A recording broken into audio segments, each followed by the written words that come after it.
In this book called Working the Angles by Eugene Petersen, Eugene asks the question, why are so many prayers limp and lifeless? And he gives the answer to his own question. He says, because they've been uprooted from the soil of the Word of God. All of the best praying arises out of God's Word. Eugene goes on to say this, we have forgotten that prayer is primarily an answering voice. God always has the first word. Prayer is always the answering word. I went to the book of Genesis, chapter 1 and chapter 2, just to check this and see how many times God speaks before the man speaks. And do you know what I found? God speaks 16 times before the man says his first sentence.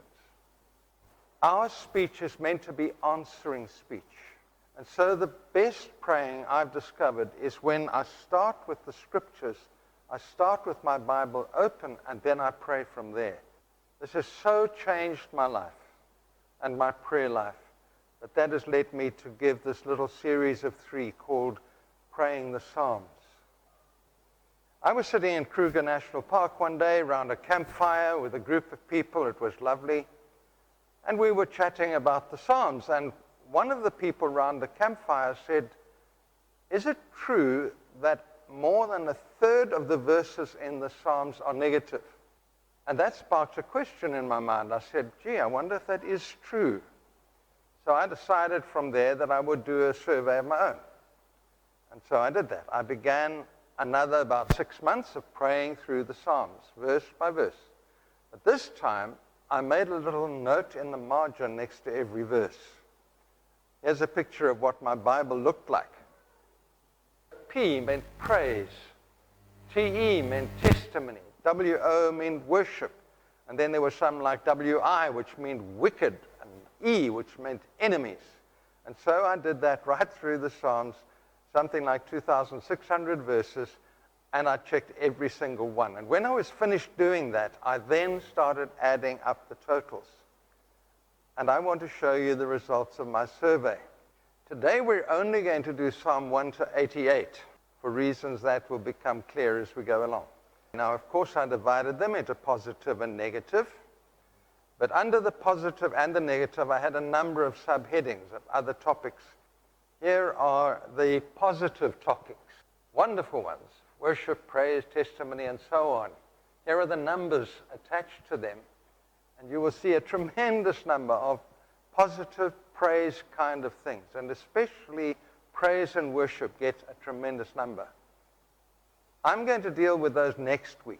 Today I want to look at the negative verses of the Psalms. And there are quite a lot of them too. I found 6 categories to go with that. And there are the numbers attached to them. Again, a tremendous number of negative verses. Just look at the ones that talk about enemies and the wicked. There are quite a lot of those. The psalm is very aware of enemies. Even in our favorite Psalm 23, thou preparest a table before me. That's positive. Where? In the presence of my enemies. The Psalms are very aware of enemies. And whenever I come across a verse that talks about enemies, I pray it. So I pray against some wicked, some evil, some enemy of God and of God's people and of goodness. And there are so many of them. If you're watching the news at all or reading the newspapers at all, there is ample evidence to pray against things. Pray against evil. If you're praying for a friend of yours, pray against enemies that might be against them. And so this category of enemies and the wicked, that's things outside of me that come at me that are negative. And God gives me opportunity to pray about them. Jesus wanted us to pray every single day, deliver us from the evil one. And so whenever I come on one of these verses, I pray against Satan. And we need to say these prayers because we're told in the book of Revelation that my little prayers go up to heaven, and they may feel very weak and unimportant to me. But they arrive in heaven, and the angels take them and mix them with incense from the front of the altar, and then hurl them back to earth as lightning and thunder. Eugene Petersen calls it reversed thunder. And in some mysterious way, when I pray against the evil in wherever it may be, God does something in heavenly places to push Satan back. And we need to realize the importance of our prayers. And then there are the top two categories: crying for help, lament, anger. Those are internal emotions, things that come from inside me that are really burdening me. And God gives me 337 opportunities to pray and express those things, because they come. I just want to pick on two of them. There are others, but I'll pick on two. That word lament. Lament means grief. Every time you lose something, you have to grieve it for a little while, or a long while. For example, when a little 2-year-old balloon pops, for her that's a tragedy, and she must grieve it. And her tears will roll down her cheeks. And the worst thing I can do is to say, oh, don't be silly, it's just a balloon. All you're doing then is saying, don't grieve. It's bad to grieve. Don't do that. Empathize. Oh, I'm so sorry your balloon has popped. I remember what it was like when my balloons popped. I was so sad, you know. And empathize. Let them grieve for 2 minutes. That's enough for a balloon. And then change the subject, and the child will leave it behind. But they've moved a step forward. They've learned that they can grieve and they can move on. Because we're going to need to do that right through our lives. The opposite extreme, I guess, from a pop balloon is a mother who's lost a child and a father. How long is appropriate for that person to grieve? My observation is, don't expect that mother, that father to smile for a year. And even then, it will never go away completely. It never happened to me, thank God. A tremendous grief. And it takes a long, long time to get over it. Let me put another case to you. I'm putting this especially to the men. Your wife comes to you and tells you she's just bumped your brand new car into a telephone pole. The whole front corner is bashed in. You're allowed to grieve that. How long is appropriate for that man to grieve his wife bumping his car? I'm going to suggest half an hour. If it goes on longer than half an hour, I suggest your car is too important to you. I did once preach this at Westville Baptist Church, and I preached it in the morning service. And then in the first service, we had 2 services. And between the services, my wife arrived at church and came up to me and said, Andrew, I'm afraid I've dinged your car. And I had exactly half an hour between the services to get over it. And so the Lord tests us. The length of the grief should be appropriate to the depth of the grief. But we must grieve. And the Psalms give us lots of opportunity. Express your grief. Express it to God. It's a healthy thing to do. And then the emotion of anger. Now, anger is generally considered a sin. That is not true. Anger is not even bad in itself. In fact, if anyone does something wrong to me, I should feel anger. Anyone victimizes you in any way, you should feel anger. It's appropriate. Again, like grief, half an hour for a little insult, much longer for something serious. Anger. Anger is not negative in itself. It's actually essential for getting it out of your system. The problem with anger is it is also a very dangerous and scary thing.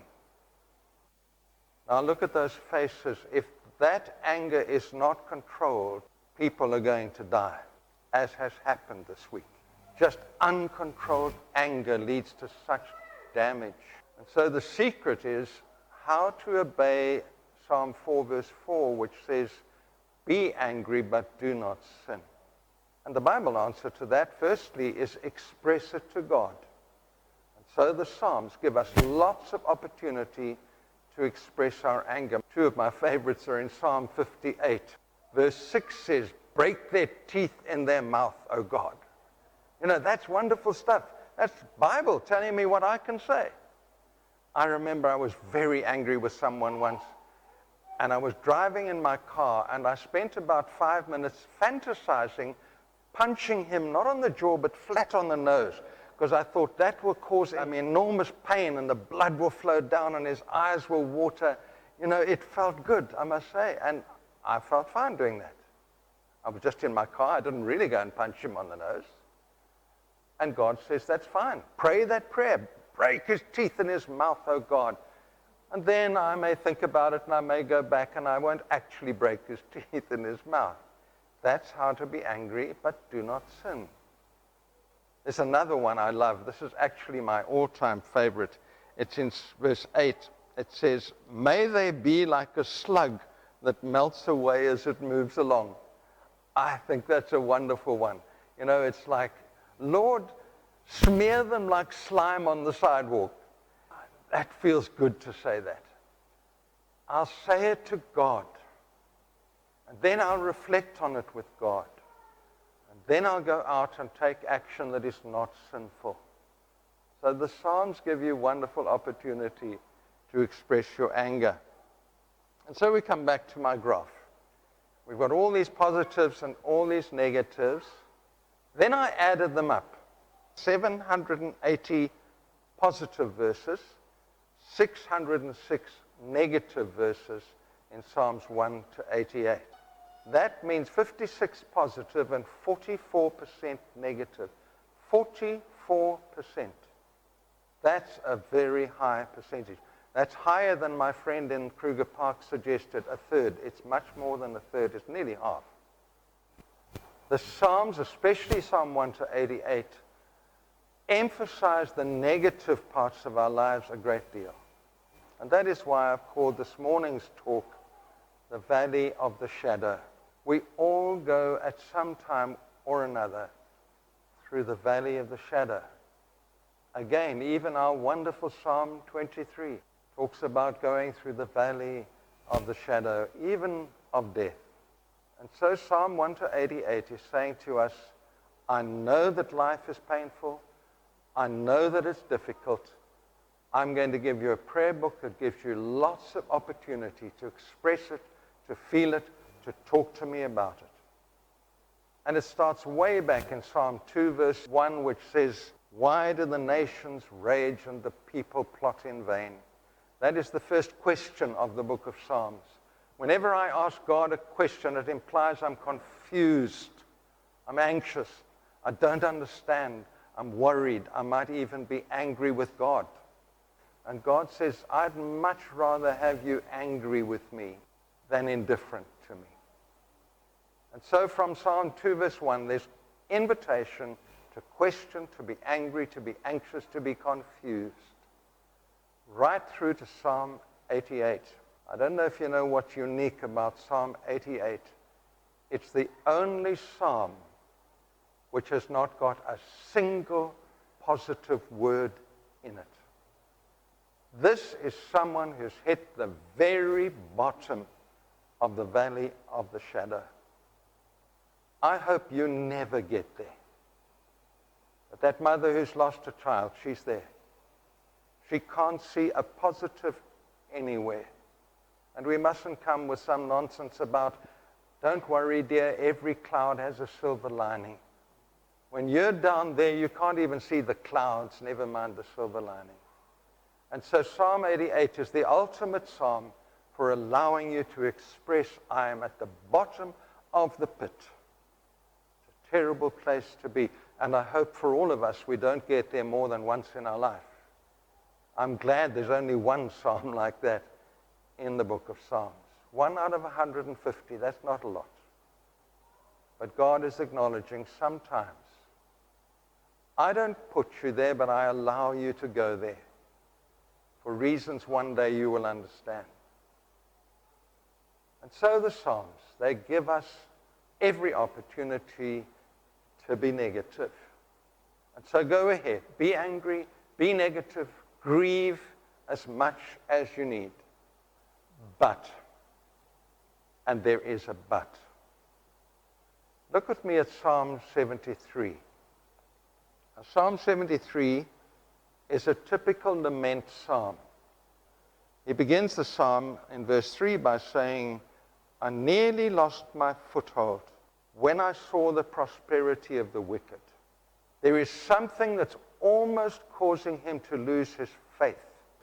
It's that evil people prosper. How can a good God allow the innocent to suffer? And this issue is causing the psalmist almost to lose his footing, almost to lose his faith, almost. And for 16 verses, he goes on lamenting and questioning and grieving about this problem. I don't think it's an academic problem to him. I think something has happened that's causing him personally to feel this issue. The wicked are prospering, and it's costing me. 16 verses, a long time. But then we come to verse 17. But then I entered the sanctuary of God, and I understood. Notice the word but. All the grieving, all the anger, and then but. And I got alone with God, I got in the sanctuary, and I began to understand. Verse 23, my spirit was embittered. There's a very negative word. Yet I am always with you. There it is again, that turning point. You don't sit in the valley forever. I think it was Winston Churchill who said, if you're going through hell, don't stop. If you're going through hell, don't stop. I was bitter, yet. Verse 26, my flesh and my heart may fail. That's very negative. But God is the strength of my life. You see the pattern. In the depths, but a turning of the heart, a turning of the mind upward, not just sitting in the valley. Verse 26, those who are far from you will perish, but I have made the Lord my refuge. And the turning takes place, and the eyes turn towards the Lord again. I call it the but factor. And faith comes back. That's the pattern of the psalm. In 1940, in the very dark days of 1940, the British and French army were huddled on the beaches of Dunkirk, facing what seemed like certain destruction. In England, they reckoned they could possibly get 30,000 men off out of 250,000. And in those very dark days, the general in charge of the Dunkirk forces sent a telegram to London. And it had only 3 words in it. And it said this, but if not. I wonder how many of us recognize where that comes from. The amazing thing is that that general assumed that the people in Whitehall would recognize what he meant. And they did, because in those days, people knew their Bibles. I think if you sent that telegram today, nobody would know what you were talking about. But they knew what he was talking about. He was quoting from Daniel chapter 3. And it reads like this. How appropriate is this for the forces huddled on the beaches at Dunkirk? If we are thrown into the blazing furnace, the God we serve is able to deliver us from it. And he will deliver us. There's a statement of faith from a desperate situation.